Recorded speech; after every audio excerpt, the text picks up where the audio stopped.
예수님의 사랑으로 성도 여러분을 사랑합니다. 신약 성경은 모두 27권으로 되어 있습니다. 가장 처음에 나오는 말씀들은 예수님의 세상에 오셔서 하신 말씀과 일들을 기록한 사복음서입니다. 이어서 역사서인 사도행전이 나오고 그 다음에 나오는 말씀들이 사도 바울이 특정한 교회와 개인에게 보낸 편지인 13권의 바울서신입니다. 그리고 이어서 히브리서의 말씀이 나오죠.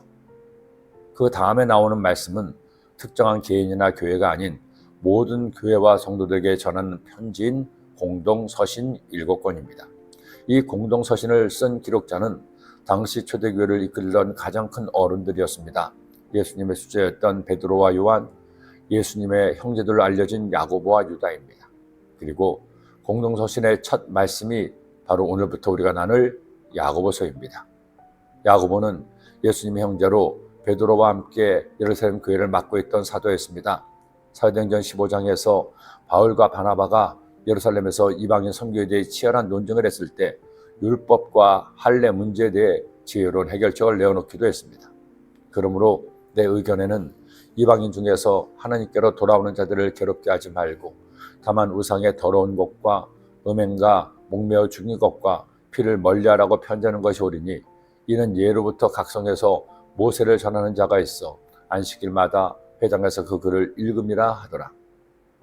그 야고보가 이 편지를 통해 당시 핍박받던 모든 성도에게 그리고 지금도 이 말씀을 받는 우리에게 진리의 말씀을 전한 것입니다. 여러분, 그때나 지금이나 예수님을 믿는 것은 쉽지 않았습니다. 더구나 당신은 예수님을 믿는 것이 쉽지 않은 정도가 아니라 예수님을 믿는 것 때문에 옥에 갇히고 재산을 송두리째 빼앗기고 가문에서 쫓겨나고 심지어 죽음까지 당해야 했습니다. 그렇게 핍박 때문에 흔들리는 그들에게 그는 이처럼 권합니다. 내 형제들아, 너희가 여러 가지 시험을 당하든 온전히 기쁘게 여기라. 이는 너희 믿음의 실현이 인내를 만들어내는 줄 너희가 알미라. 인내를 온전히 이루라. 이는 너희로 온전하고 구비하여 조금도 부족함이 없게 하려 함이라. 시험을 당하는데 기뻐하라는 겁니다. 왜냐하면 시험은 우리에게 고통만을 주는 것이 아니라 믿음으로 인내하게 하는 도구가 된다는 것이죠. 그렇습니다. 시험도 없이 언제나 평안하면 그의 믿음이나 인내가 성장할 기회가 없을 겁니다. 하지만 원하지 않은 시험을 당할 때 그래도 주님을 믿음으로 참고 인내합니다.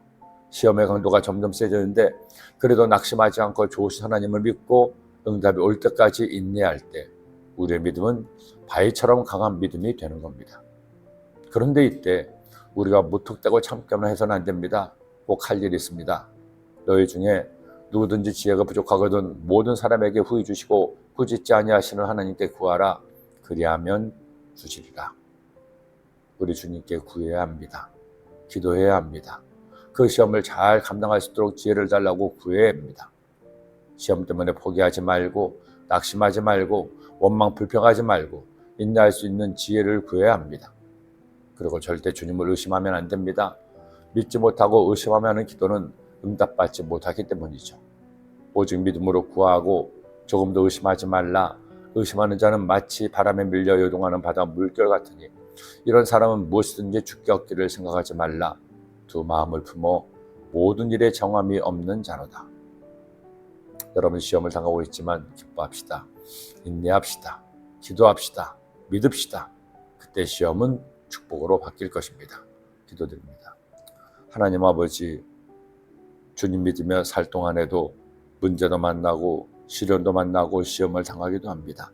그러나 그때 의심하지 말고 낙심하지 말고 포기하지 말고 좋으신 하나님, 선하신 주님을 믿고 기도함으로 저희들의 믿음을 통해 시험을 통과하여 승리하는 하나님의 자녀가 되게 하여 주옵소서. 예수님의 이름으로 기도드립니다.